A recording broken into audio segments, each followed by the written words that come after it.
Assalamualaikum warahmatullahi wabarakatuh. Kembali hadir bersama Nasrullah El Hafiz. Channel YouTube kita ini berisi mengenai konten keagamaan, pendidikan, vlog, traveling, sosial, olahraga, dan NA Floris. Terima kasih. Assalamualaikum warahmatullahi wabarakatuh. Alhamdulillahirabbil alamin. Bismillahirrahmanirrahim. Bismillahi ma sya'allah la yasuqul khaira illallah. Bismillahi ma sya'allah la yasrifu su'al illallah. Bismillahi ma sya'allah ma kana min ni'matin fa minallah. Bismillahi ma sya'allah la haula wa la quwwata illa billah. Alhamdulillah rabbil alamin ala kulli hal. Summa salatu wassalamu ala Rasulillah Muhammadin wa ala alihi wa sahbihi ajma'in, amma ba'du. Yang kami hormati Pemdes Pemerintah Desa Rantauwapi, yang kami hormati Imam, Khatib, Bilal, dan pegawai syara lainnya, yang kami hormati teman-teman, rekan-rekan Isra, dan kami hormati bapak-bapak, ibu-ibu sekalian, jamaah salat Isya sekaligus salat tarawih witir berjamaah. Semoga apa yang kita lakukan, apa yang kita laksanakan mendapatkan ganjaran yang besar dari Allah Subhanahu wa taala dan diridhai oleh Allah Subhanahu wa taala.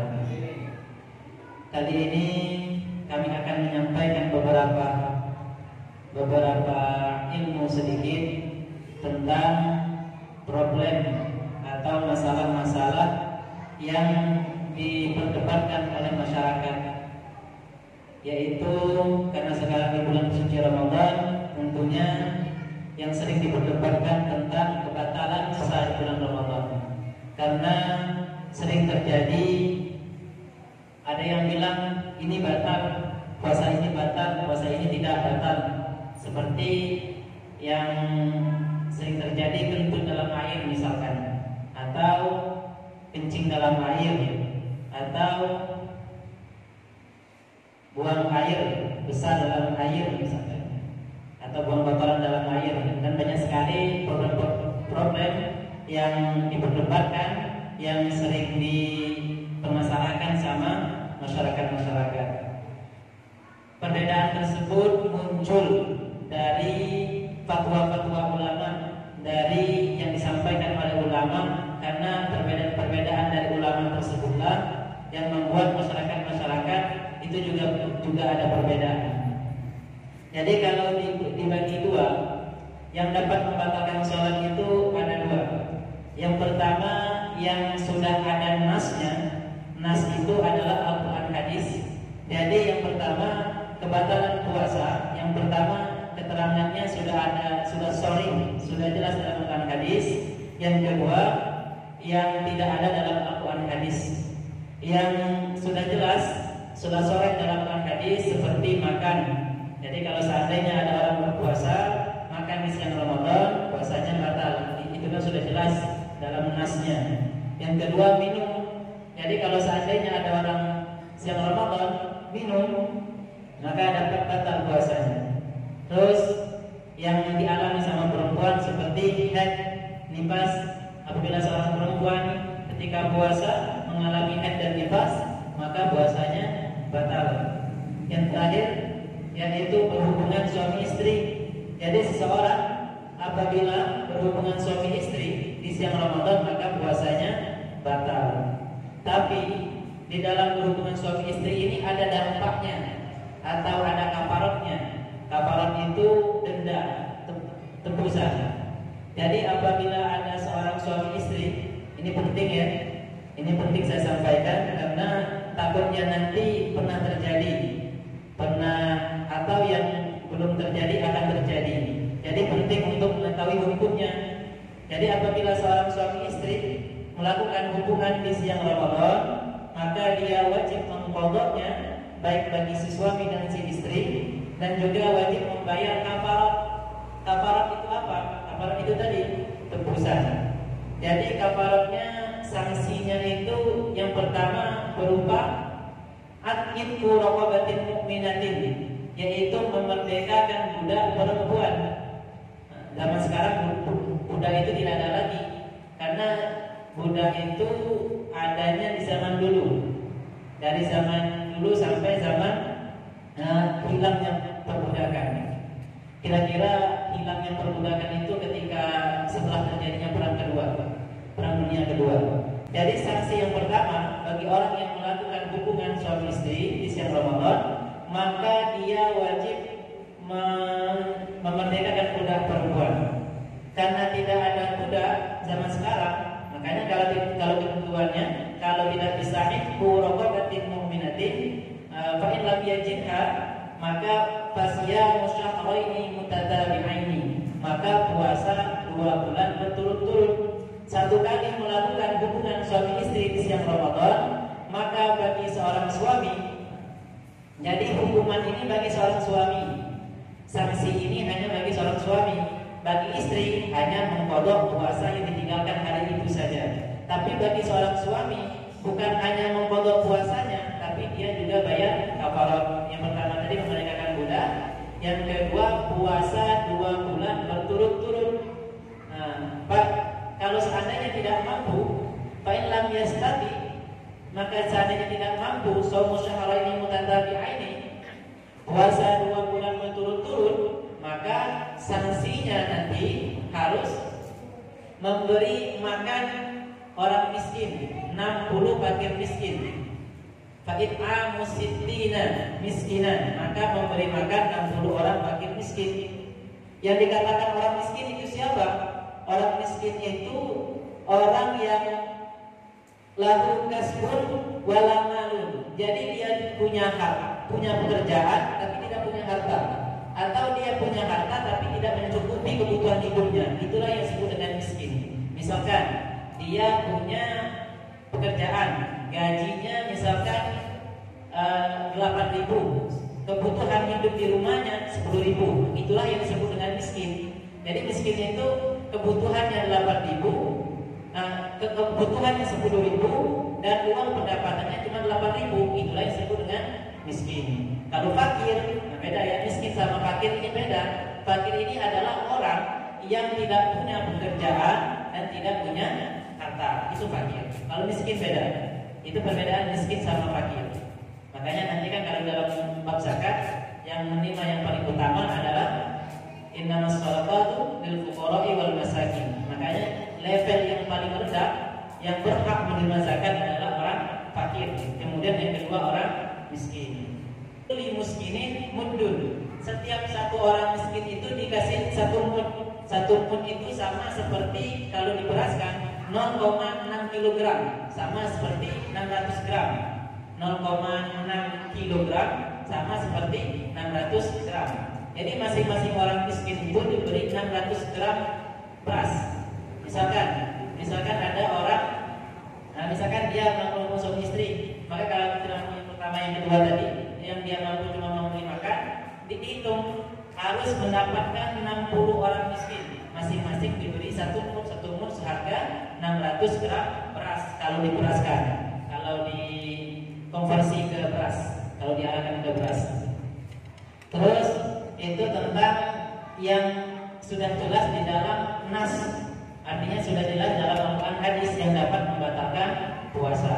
Sekarang yang kedua ini yang artinya dia itu tidak ada keterangannya dalam Al-Quran hadis, yang dapat membatalkan puasanya tidak ada dalam Al-Quran hadis, tapi kemunculan yang dapat membatalkan dan yang tidak membatalkan ini yaitu muncul dari ijtihad para ulama.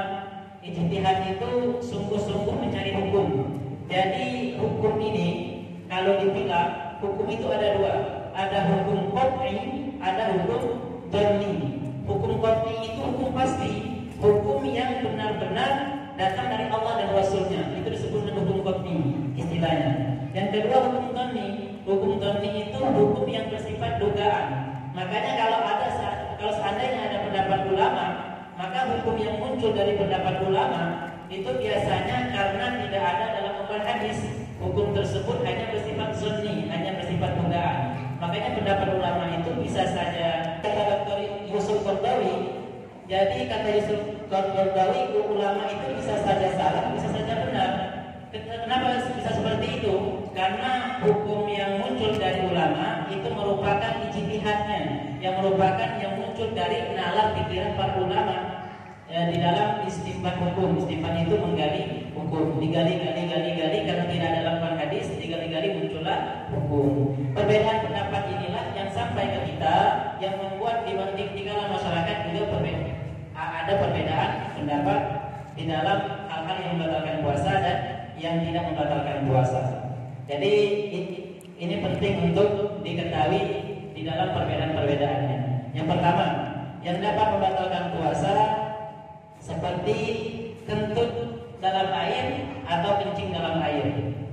Apakah kentut dalam air, kencing dalam air dapat membatalkan puasa atau tidak? Ya, dapat membatalkan puasa kalau seandainya ada yang masuk, sekiranya diyakini ada yang masuk di dalam dubur, dan dubur tersebut, dubur itu lubang belakang, dubur itu lubang depan. Kalau seandainya diyakini ketika kencing, ketika kentut atau kencing dalam air diyakini ada yang masuk, maka dapat membatalkan puasa. Itu pendapat yang pertama. Tapi ada yang mengatakan tidak batal. Yang mengatakan tidak batal. Kenapa tidak batal? Karena di situ tidak ada potensi untuk mencerna makanan. Karena mencerna makanan itu lewatnya dari atas, sedangkan dari bawah itu untuk membuang kotoran. Jadi perbedaannya di situ. Ada yang mengatakan batal, ada yang mengatakan tidak batal. Jadi yang mana yang harus kita ambil? Yang mengatakan batal atau yang mengatakan tidak batal? Ya terserah. Kenapa terserah mengambil yang mana? Kalau mau yang lebih hati-hati, silakan ambil yang batal. Nanti kan kalau kita mengambil yang batal, kita akan lebih hati-hati, tidak akan kentut dan kencing di dalam air. Ya, karena dari ulama saja sudah berbeda pendapat. Kita bukan ulama, kita cuma mengambil pendapat ulama. Makanya perbedaan pendapat itu sudah biasa di kalangan ulama. Makanya jangan pernah merasa paling benar, karena yang benar itu hanya dari Allah dan Rasulnya. Kalau ulama saja berani mengatakan pendapat seperti itu, dia masih mengatakan pendapat saya ini bisa benar dan bisa salah. Jadi karena pendapat ulama itu banyak, silakan. Kalau seandainya kita mengambil pendapat yang batal. Kalau yang mengambil pendapat yang tidak batal, ya tidak batal. Tapi kalau saran saya, ambillah pendapat yang batal agar kita lebih hati-hati, agar kita nanti tidak sampai kentut atau kencing dalam air. Yang kedua, buang kotoran dalam air. Apakah dapat membatalkan puasa atau tidak? Itu sama tadi ketentuannya. Kalau seandainya dia meyakini ada yang masuk di dalam yang masuk ketika buang air besar, ketika buang kotoran, meyakini ada yang masuk, maka batal. Kalau seandainya tidak meyakini ada yang masuk, maka tidak batal. Itu yang ketiga. Dan juga memotong kotoran. Seandainya ada orang buang air besar, buang kotoran, kan misalkan kotoran itu kalau keluar misalkan sebanyak ini. Nanti kalau seandainya dia buang kotoran harusnya sebanyak ini, pas ketika keluar dia putus tengah-tengah, dia putus dan yang setengahnya lagi masuk ke dalam, maka itu dapat membatalkan puasa. Kalau seandainya, makanya kalau buang air besar itu langsung dikeluarkan saja dan jangan ditahan-tahan, jangan sampai memotong kotoran. Kalau seandainya memotong, maka dapat membatalkan puasa. Sekarang meneteskan sesuatu ke lubang telinga, misalkan contohnya pakai korek kuping. Kalau seandainya apakah batal orang yang sedang berpuasa mengkorek kuping? Maka diperinci. Kalau seandainya itu kan kalau kuping itu ada istilahnya ada batinul udun, ada dhahirul udhun. Dhahirul udhun itu bagian luar telinga. Kalau batinul udhun bagian dalam telinga. Yang dapat membatalkan puasa itu kalau ngorek kuping yang bagian dalam telinga. Terus keluar darah dari anggota tubuh. Apakah batal puasa atau tidak? Misalkan luka atau ada kena pisau, kena parang, kena apa, kena gergaji misalkan, maka tidak dapat membatalkan puasa. Orang yang keluar darah dari anggota tubuhnya maka tidak dapat membatalkan puasa. Atau kayak mimisan, apalagi keluar darah dari kuping, maka tidak dapat membatalkan puasa. Yang dapat membatalkan puasa apabila darah yang keluar itu dari darah perempuan seperti haid dan nifas. Apabila darah yang keluar dari perempuan haid dan nifas maka dapat membatalkan puasa. Tapi kalau seandainya yang keluar itu selain dari itu maka tidak membatalkan puasa. Terus yang selanjutnya infus dan suntik. Apakah infus dan suntik dapat membatalkan puasa atau tidak? Ini jawabannya diperinci, ada 3. Jadi infus dan suntik fungsinya ada 3. Yang pertama at-tadawi, yang kedua at-taqwiyah, yang ketiga at-ta'ziyah. Yang pertama, yang kedua ini tidak membatalkan puasa. Contohnya gini, misalkan ada orang bersuntik atau infus tujuannya untuk at-tadawi, berobat. Kalau orang suntik dan infus tujuan untuk berobat, maka puasanya tidak batal. Yang kedua, dia bersuntik dan berinfus tujuannya untuk at-taqwiyah, untuk supaya kuat, supaya menambah daya tahan tubuh, maka tidak batal puasanya. Kalau seandainya sedang berpuasa, suntik dan infus tujuannya untuk at-tadawi, berobat, dan at-taqwiyah untuk kuat, untuk daya tahan tubuh, maka tidak batal. Yang batal itu yang nomor 3, yaitu bersuntik atau infus tujuannya untuk at-ta'ziyah. At-ta'ziyah itu mengganti makanan. Jadi suntik dan infus itu tujuannya untuk pengganti makanan. Nah, maka itulah yang dapat membatalkan puasa. Kemudian selanjutnya merokok. Apakah merokok dapat membatalkan puasa atau tidak? Batal. Kenapa merokok dapat membatalkan puasa? Karena yang dihisap itu dukon. Dukon itu asap. Asap itu ulama mengkategorikan asap itu ain, benda. Jadi setiap benda yang masuk ke lewat tenggorokan kalau orang rokok itu nanti akan masuk sini. Ada ketika dia hisap itu pasti ada masuk sedikit atau banyak ke lewat tenggorokannya. Makanya merokok itu dapat membatalkan puasa. Kenapa? Karena merokok itu yang dihisap adalah dukun, asap. Asap itu dikategorikan ulama sebagai ain, benda. Ya kan sengaja hisap. Makanya merokok itu dapat membatalkan puasa. Kenapa? Karena asap itu adalah benda. Setiap benda yang masuk ke tenggorokan maka dapat membatalkan puasa. Kemudian muntah dengan sengaja. Seandainya ada orang muntah dengan sengaja, memang sengaja memuntah, dimuntah-muntahkan misalnya, maka apa? Batal. Kalau seandainya muntahnya tanpa disengaja, tiba-tiba muntah, maka tidak batal. Kalau seandainya muntahnya disengaja, maka batal.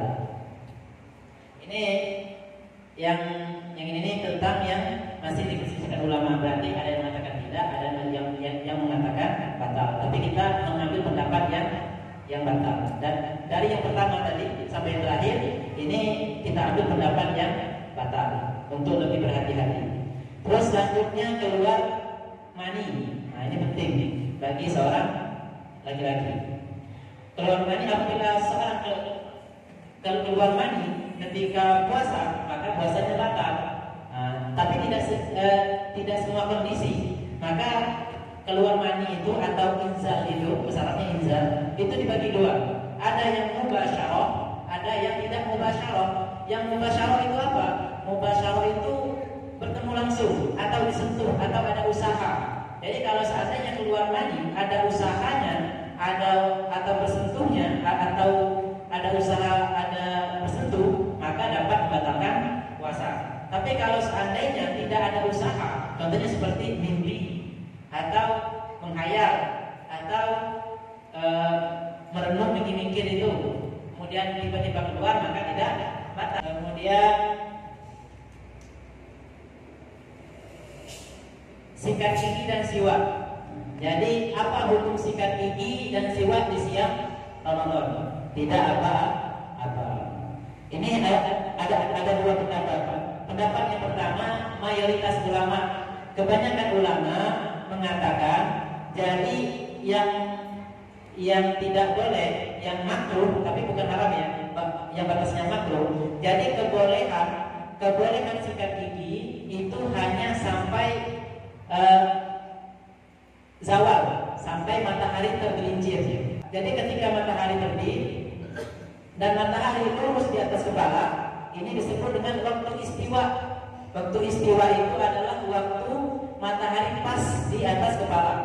Nanti apabila matahari itu sudah di arah barat, sudah di arah kiblat sana, nah itu disebut dengan zawal. Dimaksud dengan matahari tergelincir.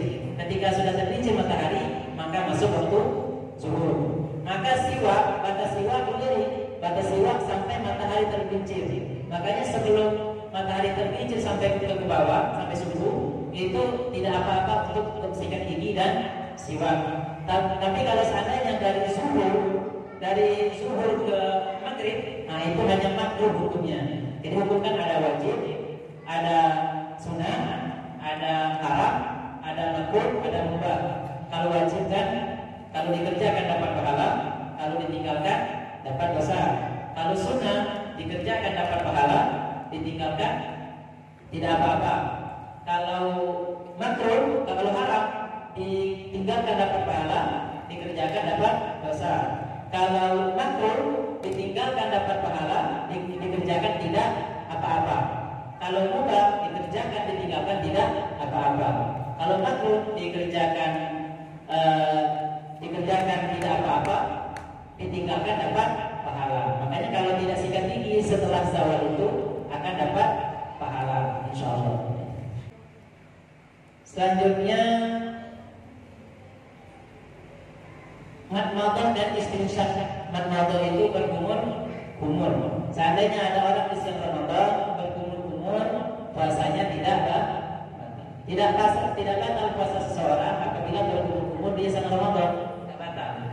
Tidak batal ya. Dan kenapa tidak batal? Karena batasan batal itu tenggorokan. Ini perlu diketahui. Jadi batasan batal puasa itu batasannya tenggorokan. Apabila sudah lewat tenggorokan batal, di atas tenggorokan maka tidak batal. Makanya berkumur di siang Ramadan itu tidak batal. Jadi pendapat-pendapat yang saya sampaikan ini itu ada referensinya semua, ada keterangannya semua, tapi tidak saya bacakan. Cuma saya bacakan maksudnya saja. Cuma saya bacakan keterangannya yang intinya saja. Itu sudah ada dalilnya semua, sudah ada referensinya semua di dalam sini. Nah, kemudian istinsyaq itu menghirup air ke dalam hidung, maka juga tidak dapat membatalkan puasa. Tidak batal puasa istinsyaq. Tapi juga tadi catatannya harus hati-hati, jangan sampai lewat ke tenggorokan. Kalau seandainya tidak sengaja tiba-tiba masuk ke tenggorokan, maka batal. Kalau seandainya disengaja ya. Kalau disengaja dimasukkan itulah misalkan maka batal. Kalau tanpa sengaja, tidak disengaja maka tidak batal. Kemudian mencuci makanan. Nah, ini biasanya para ibu-ibu yang masak boleh mencicipi makanan, boleh cicipi. Yang dikatakan cicipi itu sedikit. Nah, cuma sedikit. Kalau satu piring itu bukan mencicipi, atau satu sendok itu bukan mencicipi. Yang dikatakan mencicipi itu cuit sedikit untuk mengetahui keasinan, keasaman, kemanisan, kepahitan misalkan. Nah, itu tidak apa-apa. Tapi makruh hukumnya kalau seandainya yang mencicipi saya. Contoh seperti ini. Misalkan saya tiba-tiba pergi ke dapur, mak saya sedang masak misalnya di dapur. Masa sedang masak, saya nyampe ke dapur, langsung saya cicip. Nah, itu makruh hukumnya.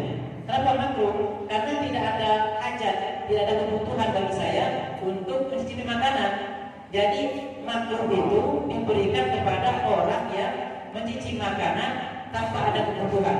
Tapi kalau seandainya dia mencicipi kayak ibu-ibu mencicipi makanan asin, misalkan buat gulai lidahnya, asal lidahnya itu boleh dicicipi karena kebutuhannya untuk merasakan makanan. Tapi kalau saya tiba-tiba ke dapur, saya cicip, maka tidak boleh. Nanti hukumnya hanya makruh ya. Hukumnya hanya makruh, tidak sampai membatalkan puasa. Puasanya tidak batal, cuma makruh hukumnya. Makruh itu ditinggalkan dapat pahala, dikerjakan tidak apa-apa. Itu makruh. Kemudian makan di waktu imsak. Ini juga penting nih. Makan di waktu imsak. Jadi habisnya waktu subuh itu adalah azan subuh. Imsak kan artinya menahan. Imsak itu hanya sebagai penahan bagi orang yang sahur. Bagi orang yang sahur dianjurkan untuk imsak.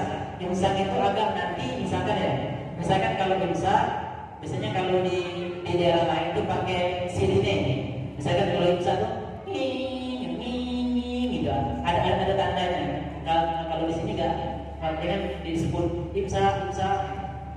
Imsak itu sebagai penahan bagi orang yang sahur, agar nanti takutnya pas sedang menyuap orang azan. Takutnya gitu, pas minum orang azan, atau pas merokok orang azan misalkan. Maka nanti kan rokoknya nggak habis, atau sudah makan yang pedas-pedas nggak sempat minum lagi.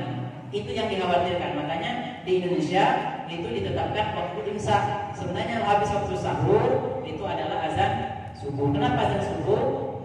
Karena azan subuh itu munculnya fajar shadiq. Ini jadi fajar itu ketika pagi ada dua macam. Ada fajar kazib, ada fajar shadiq. Fajar kazib itu fajar bohong. Fajar itu misalkan di daerah timur sana, kan matahari terbit di daerah timur, barat, utara, selatan. Di daerah timur sana, kalau seandainya pagi-pagi itu lihat cahaya, cahayanya sekilas, itu disebut dengan fajar kasih, fajar bohong. Fajar kan cahaya yang muncul ketika waktu pagi, itu disebut dengan fajar. Jadi ketika ada fajar, tiba-tiba cahaya lewat, itu disebut dengan fajar kasih, fajar yang bohong. Cahayanya cuma hoax, cuma ngasih yang secara hoax. Tapi yang faktanya, yang shadiknya, yang benarnya, makanya disebut dengan fajar shadiq. Fajar shadiq itu ketika sudah fajar kasih hilang, maka muncul fajar yang sesungguhnya, disebut dengan fajar shadiq. Fajar shadiq ketika muncul fajar shadiq, maka masuk waktu subuh, habislah waktu sahur. Waktu subuh masuk, waktu sahur habis. Itu batasan waktu sahur dan maksudnya waktu subuh. Tapi kalau sekarang kan sudah ada azan-azannya, sudah ada jadwalnya.